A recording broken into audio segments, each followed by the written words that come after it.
If you look at what's going on now with labourers and workers on farms and the disputes, and we'll leave it at that point, how do you prevent that happening in your particular farming environment? Well, one of the privileges or one of the advantages of having a bigger farm where you have economic scale, that is the thing that you have to work towards, and that enables you to use less people, to use less equipment, but to make them work harder, the equipment that I'm talking about. So you can use bigger machines with less operators and do more hectares, so we can be more efficient, and that can actually bring our production cost down.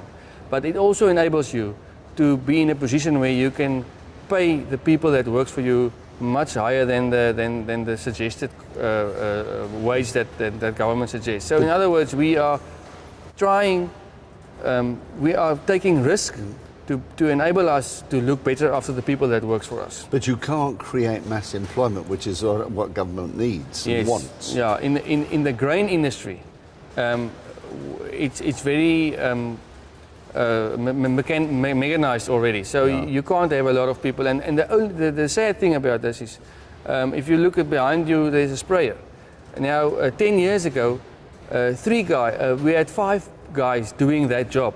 Now 1 person is doing that job, and if we didn't move to 1 guy doing the job, we wouldn't have been able to still be in farming.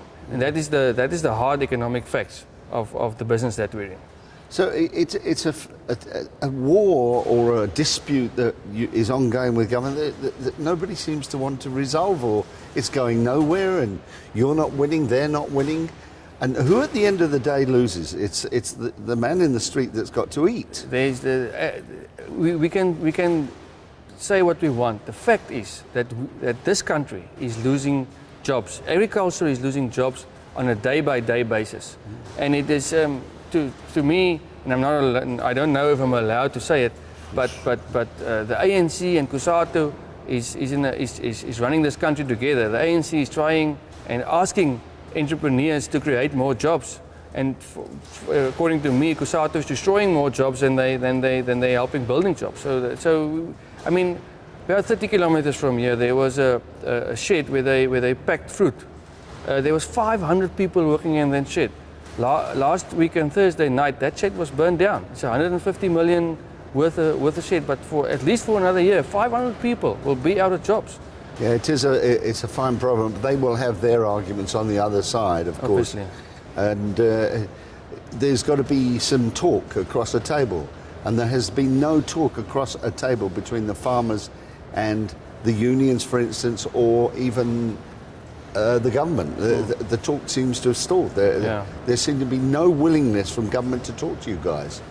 Well, the farming business is the one place where the minister decides what the minimum wage is. He has to put it in a law. You can, I mean, we on this farm we're paying, and we are able to pay much more than minimum wage. But in the fruit industries, it's difficult. It may be difficult to pay more, but that's not the problem. It doesn't help if COSATU or a trade union talks to agriculture. The minister is the one that makes the decision. I mean, she can organize with everybody and have talks, but she in the end makes the decision. So now farm workers or seasonal workers is burning down farms. If you could make a very short speech to the minister, what would you say? I'm not as quick as the draw as some of the friends that I do have, but no, I always say that the white farmers that don't want to farm in South Africa have left a long time ago.